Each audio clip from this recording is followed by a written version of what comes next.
guys, it's Jenny. Welcome back to the Crafting Bookworm. It is time for my March wrap-up.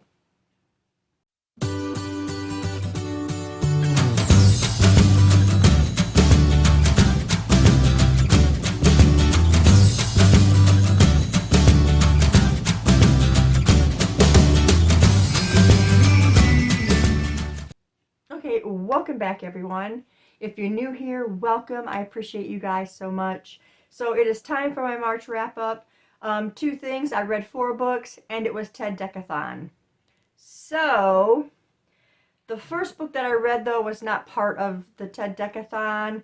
It was The Treatment, which is book 2 to the program by Suzanne Young. We're still following Jamie and Sloan. I can tell you about the program, which is a story about suicide being an epidemic. It was a disease, and thus they created the program where they could get these handlers to go out and get these kids who were suspected under 18 years of, wanting to end their life. So the handlers would go get them, put them through the program, and they would be healed. That is the primary premise of the story.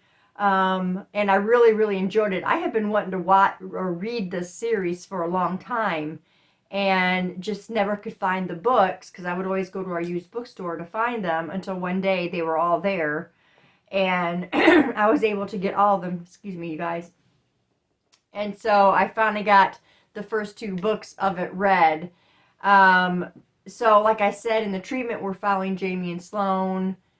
After Effects, their stories, things going on after the program. I'm not going to get all into that, considering it is the second book. But yeah, it was a really good read. Now the next 2 books, 3 and 4, are books written before the program came about. And then 5 and 6 goes back in the program where Tatum and Wes are the 2 characters in that one. Now, I don't feel is pushed now to read the whole series this year, considering it's broken up, and the program and The Treatment were Jamie and Sloan. So, yeah, or not Jamie, James and Sloan. I've been saying Jamie, haven't I? So, I don't know when I will get to the other books. The last 2, like I said, is back with the program. The 2 before the program, I think, is on abuse of some form. So, we'll see if we get to the rest of those. Now for the Ted Dekkathon. 3 of the books that I read were by Ted Dekker. I'm going to be reading off my laptop right here, you guys. So, when I'm looking over there, that's why. Okay, so Play Dead was the next book that I read.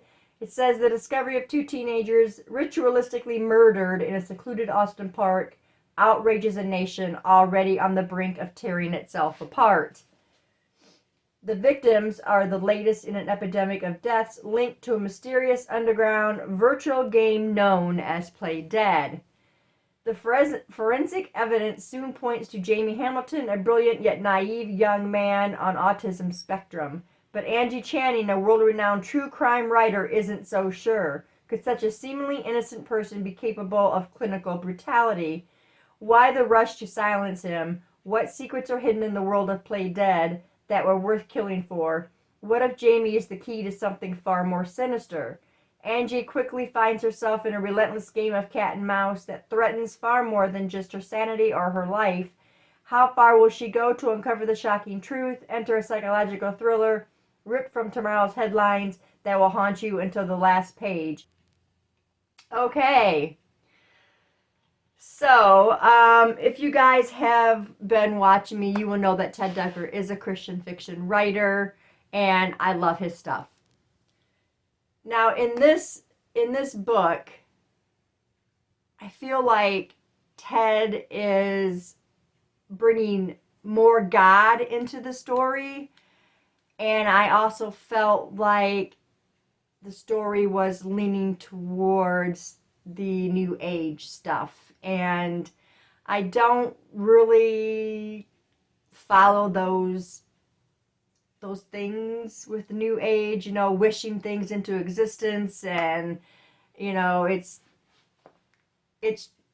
just a really touchy subject to talk about.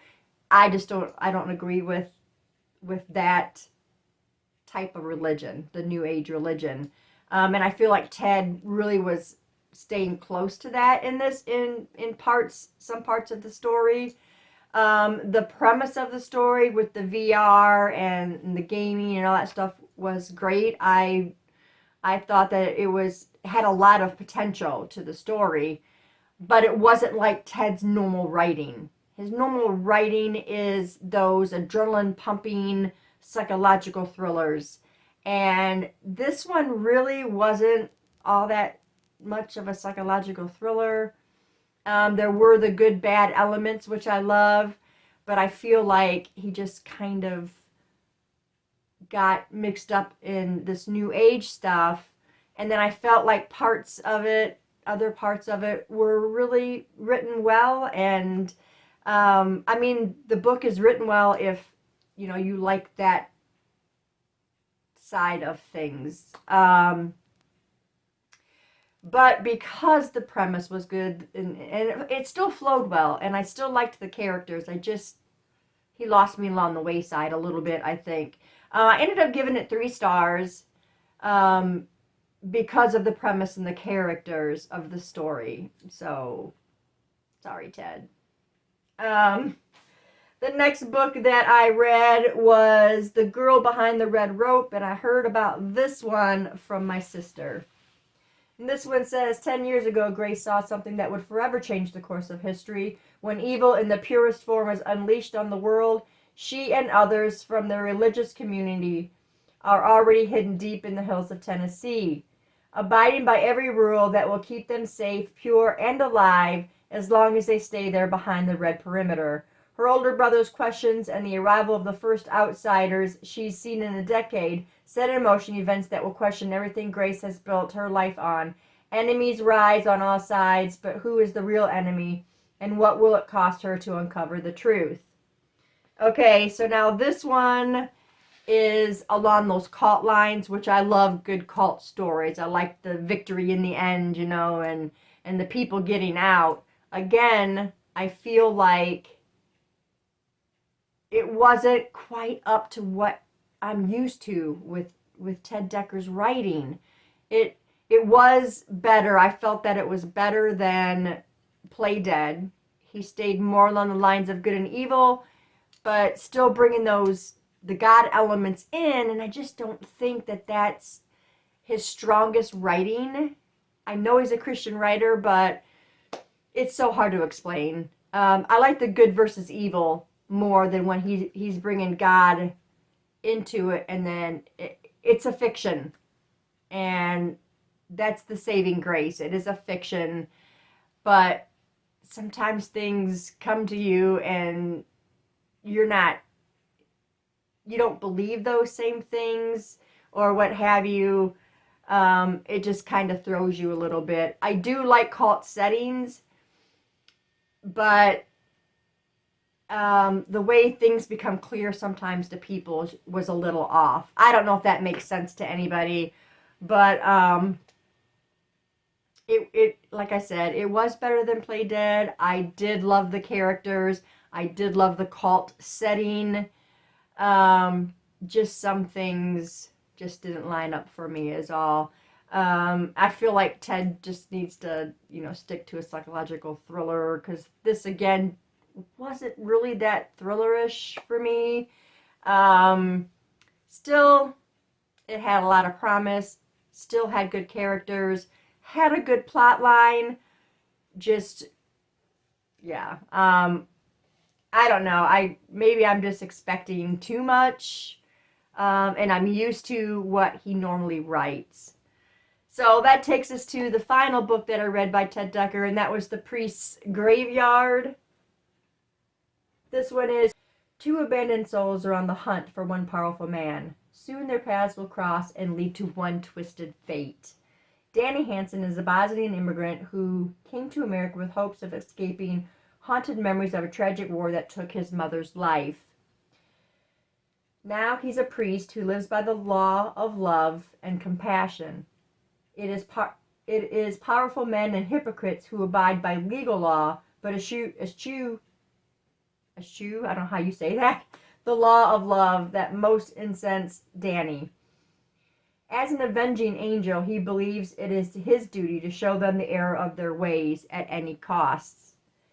Renee Gilmore is the frail and helpless victim of one such powerful man. Having escaped his clutches, she now lives only to satisfy justice by destroying him, regardless of whom she must become in that pursuit. But when Danny and Renee's paths become entangled, things go very, very badly, and neither of them may make it out of this hunt alive.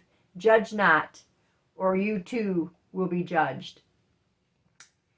So, this one was fantastic. I really love Danny's character. He is a vigilante, as you heard. He was an avenging angel, or that's how he looked at himself, and he was a priest. I loved his character, his strength, and I liked how his mind actually worked when it came to, these people who were just powerful and evil and wicked. Renee's character, I felt like she was off the wall sometimes. I felt like she was very wishy-washy. But I think that ties in to where it says, that there was this one powerful man who she felt had his finger on her. And then she gets into this whole thing of somebody who actually saves her from this bad side, because she was a drug addict, horribly bad. And Lamont is the character who saves her, and thus begins her idolizing mind, of Lamont, and how he saved her. And when things become more apparent to her and she figures things out, then things kind of crash down on her, and that's when she really kind of is unhinged, really. And I liked the way that Danny kind of controlled that a little bit, or so he was thinking he was controlling that a little bit. He didn't want her to be flying off the wall and just going out and wreaking havoc and what have you, because she felt like she wanted to be Danny and she wanted to be a vigilante. And I can't tell you why she wants to be that way. That's something that you would discover reading the book. Now, I also discovered that there is a book 2 out right now, but it came out in 2012, and I don't know for sure if there's more to this series because it was numbered, but the second one is The Sanctuary, which I had on my shelf, and I'm doing a buddy read with my sister, so after that I will continue with The Sanctuary. But this book was more Ted Dekker style to me. Very adrenaline rushing, very psychological, and lots of thrillerish aspects to the story, which I love. I like a good vigilante story, and I feel like Ted brought that to this book.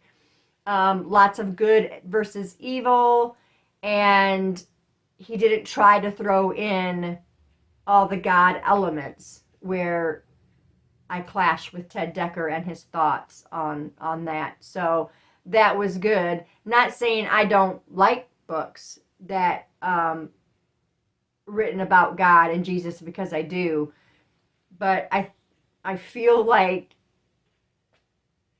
it takes, we all have our own thoughts and beliefs and stuff, and I don't want to run into something that is not on the same scale of my beliefs, if that makes any sense. But anyway, this one really just was fantastic. It was 5 stars. Absolutely loved it. And I'm so glad that this was my wrap up to the month with The Priest Graveyard. If you guys do read Christian fiction and you haven't read Ted Dekker, yeah, give him a shot because he's fantastic most of the time. About all the books, there's only 2 that really weren't quite what I expected from Ted Dekker. So that's pretty good. And I've read a lot of Ted Dekker books. If you have read Ted Dekker, let me know what your thoughts are on his writing style and his and what he writes about. Let me know that down in the comments. If you've read any of these books, also let me know down in the comments what your thoughts were on those books. I thank my sisters for doing Ted Dekkathon with me. It was really a treat. Really enjoyed it. And I hope that we can do some more of these. But that's all I have for you guys today. Thanks for staying tuned, and I'll see you in the next video. Bye.